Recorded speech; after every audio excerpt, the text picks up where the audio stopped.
take off that stupid Halloween costume, because we're getting serious here. You see, I've just watched the very, very serious Shutter Island. So, Shutter Island is a neo-noir mystery movie. It's horror-enthused,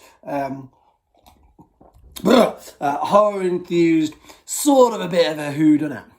Now, if you don't know anything about Shutter Island, it's probably the best way to watch it. But it is a 2010 movie directed by Martin Scorsese, the legend that is Martin Scorsese, going more horror than he's probably ever been before. I would argue Cape Fear is a very tense thriller, but this actually falls straight into some horror category in places.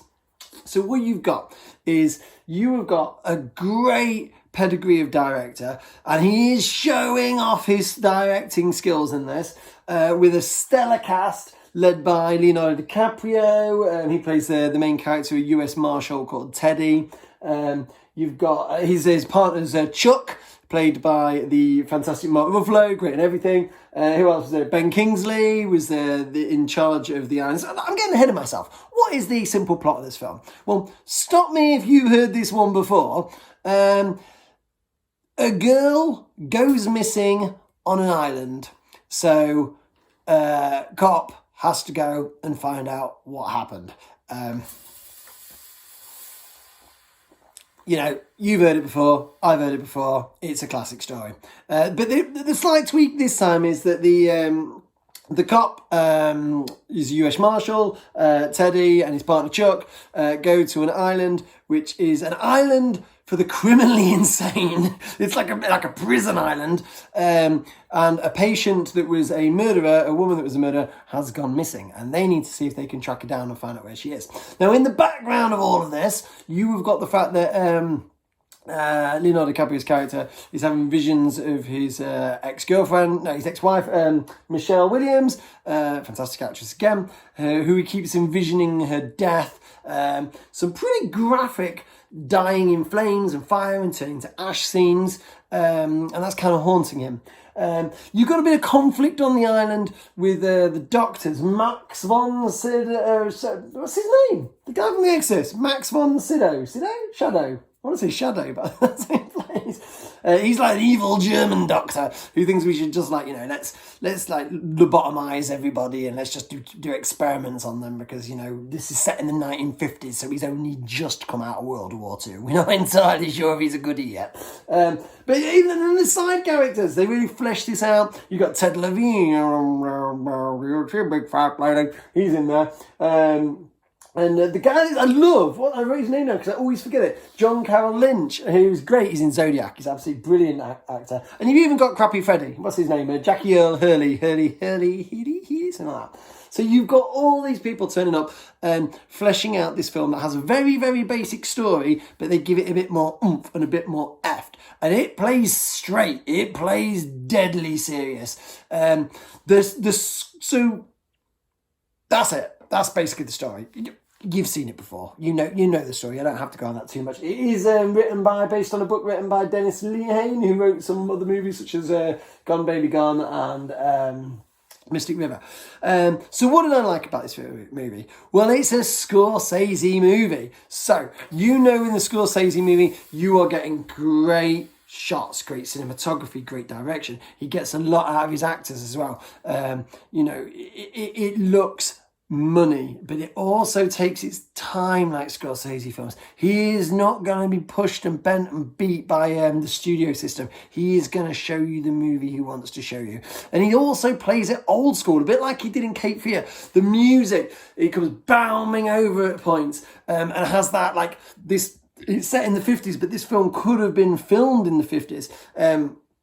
So you basically got this Scorsese spread of everything that you know about Scorsese, with the way the camera moves, the long takes, the slow takes, and all that. So you've got that as the base. And it's got smatterings of noir movies. It's got horror dripping over here. And it's got heaps and heaps of Hitchcock. He is really tapping into it.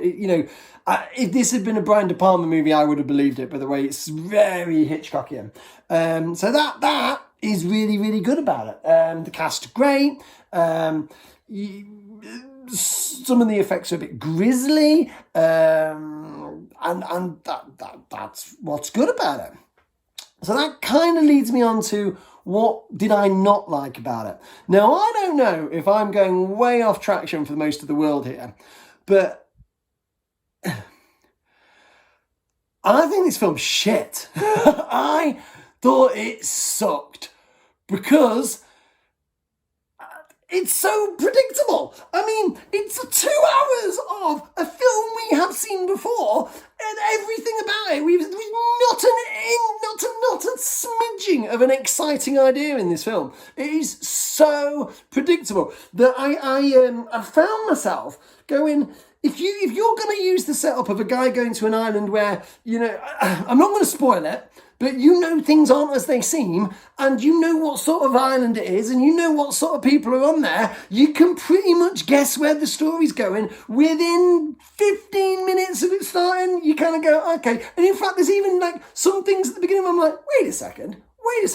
And it's like, maybe it's my fault. Maybe it's my fault for having eyes and having watched a film before and having read a story before, that I knew where this was going. And it to the point that when it got to its climax and conclusion, I kind of thought, right, come on, now there's going to be another thing. There's going to be something else happen now. And no, I just kind of stood there waiting for more to come. I was like, come on. I've been pretty bored, and I've been bored because despite the fact it looked glorious and beautiful and the soundtrack was awesome and it was dripping in atmosphere, I just didn't care. It was so emotionless and stale. And we've got, Mark Ruffalo, we've got Leonardo DiCaprio, who brings, he is one of the best working actors at the minute. He is an actor of his generations. And it just, I can't believe how flat it felt. I don't know. I don't know. And maybe I'm off track with this. And then, right, so and when this finished, I thought, okay, so maybe this is like a John Carter situation where this, this story, this classic book has been mined for all its worth by everybody that's seen a film before, and every screenwriter's stolen it before. So maybe, I'm seeing the origins of these twists and turns. And the book was bloody written in 2003.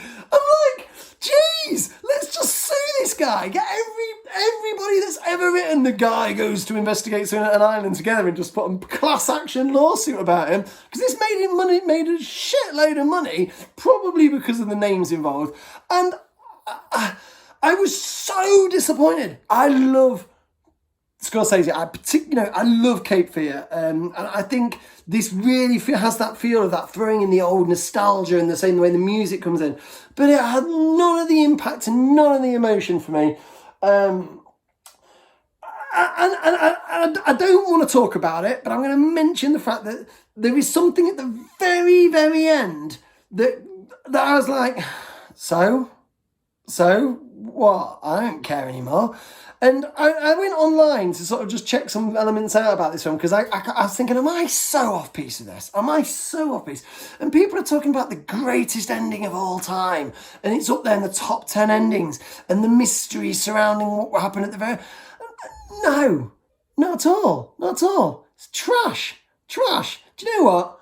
I want to watch some splatter movies now because that really annoyed me, and you're probably going to hate me for saying it, but Shutter Island... Shitter Island. I'm going to put my silly costume on. I was so disappointed I forgot to put my pumpkins on. I'm going to give it 1.5 pumpkins. All style, no substance. Don't hate me.